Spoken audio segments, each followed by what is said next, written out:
بسم اللہ الرحمن الرحیم الحمد للہ والصلاۃ علی اہلہا۔ عید کا مبارک موقع ہے، خوشی کا دن ہے۔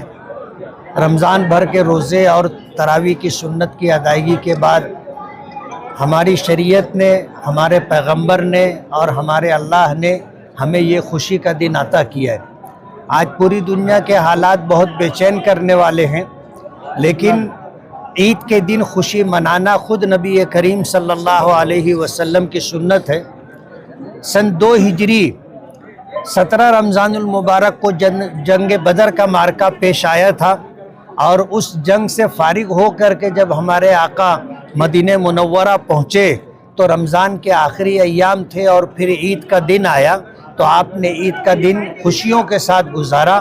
اور فرمایا کہ ان لکل قوم عیدا وہذا عیدنا، کہ ہر قوم کے لیے ایک عید کا دن ہوتا ہے، یہ ہماری عید ہے۔ میں عید کے اس پرخلوص عید کے اس مبارک موقع پر اپنی طرف سے، اپنے تمام ہی احباب اور ساتھیوں کی طرف سے اہلیان شہر کو عید سعید کی پرخلوص مبارکباد پیش کرتا ہوں، اور یہ امید کرتا ہوں کہ انشاءاللہ ہمارا یہ شہر شانت رہے گا، امن و امان کے ساتھ رہے گا، اور انشاءاللہ شہر ترقی کی راہ پر جائے گا۔ بسم اللہ الرحمن الرحیم۔ آج اس خوشی کے موقع پہ، عید سعید کے موقع پہ، میں پورے شہر کو اور تمام امت مسلمہ کو مجلس اتحاد المسلمین کی جانب سے عید کی پرخلوص مبارکباد دیتا ہوں، اور اسی کے ساتھ ساتھ جو دنیا بھر میں بالخصوص فلسطین اور ایران کے اندر، شام میں، دمشق میں اور لبنان میں جو مسلمانوں کے اوپر ظلم ڈھایا جا رہا ہے، میں اللہ رب العزت سے دعا گو ہوں کہ اللہ ان مسلمانوں کی، ان مظلوموں کی حفاظت فرما، اور جو امریکہ اور اسرائیل جو پورا رمضان مسلمانوں کے اوپر جس نے ظلم کیا، اللہ ان کو نیست نابود فرمائے، اور شہر کے عوام سے، شہر کے نوجوانوں سے اپیل کرتا ہوں کہ اس عید کے پرمشرت موقع پر ان شہیدوں کو اور ان مظلوموں کو اپنی خصوصی دعائیں میں یاد رکھے۔ اللہ۔ اور اسی کے ساتھ جو عید کی چھٹیاں ہیں، میں شہر کے نوجوانوں سے یہ اپیل کرتا ہوں کہ یہ جو موٹر سائیکل کے اوپر نکلتے ہیں، یہ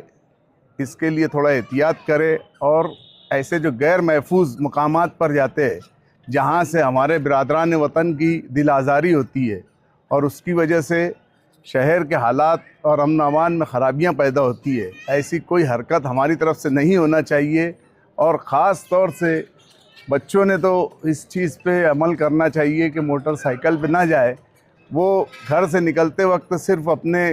گھر کی طرف، اپنی ماں، اپنی بہن، اپنے والد کی طرف دیکھ لے، اور اس کے بعد وہ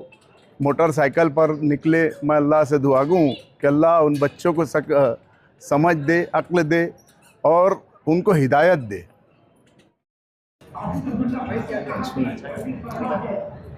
تمام عالم اسلام کو عید کی پرخلوص مبارکباد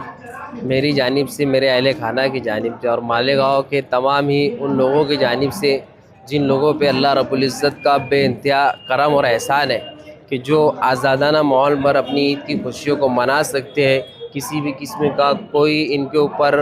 حکومتی نہ دباؤ ہے، نہ ملکی دباؤ ہے۔ الحمدللہ ہم مالیگاؤں شہر کے اندر جس طریقے سے عید منا لیتے ہیں، دوسرے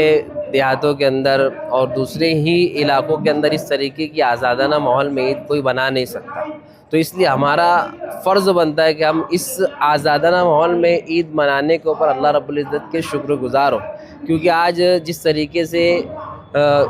پورے عالم اسلام کے اوپر جو حالات ہیں مسلمانوں کے اوپر، ان حالات کو دیکھتے ہوئے آج کچھ لوگ جنگ کر کے اپنے بچوں کی شہادت کو، آج کچھ لوگوں نے شہادت پائی ہوں گی، ان کے کئی عورتوں کے شوہر شہید ہوئے ہوں گے، کئی عورتوں کے بچے شہید ہوئے ہوں گے، کئی گھر کے سہارے اجڑ گئے ہوں گے، لیکن اس معاملے کے اندر بھی وہ دین کے لیے لڑ رہے ہیں، اللہ کے نام لیوا ہونے کے لیے ان کو مارا جا رہا ہے، ان کے اوپر ظلم و ستم ہو رہا ہے. تو اس لیے ہم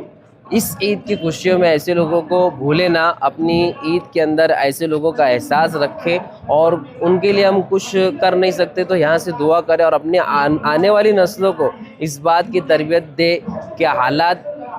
کچھ بھی آ سکتے ہیں,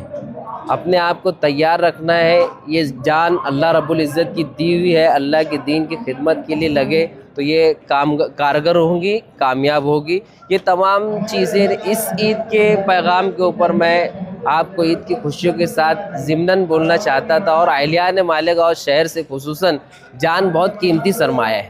ہم عید کی خوشیوں کے اندر,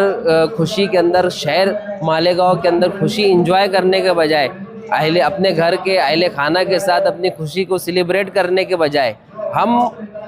دیگر شہروں گھومنے کا رخ کرتے ہیں اور پھر حادثات کا شکار ہوتے ہیں. ان خوشی بھرے ماحول کے اندر ہم اپنے ایک گھر کے اندر نہیں, اگر محلے کے اندر کسی ایک کا حادثے کے اندر شکار ہوتا ہے تو وہ پورا محلہ سوگوار ہوتا ہے, اس محلے کے علاقے کے رہنے والے تمام لوگ سوگوار ہوتے ہیں. اور ایک خاندان کا فرد اگر حادثے کا شکار ہو تو پوری خاندان ڈسٹرب ہو جاتی ہے. تو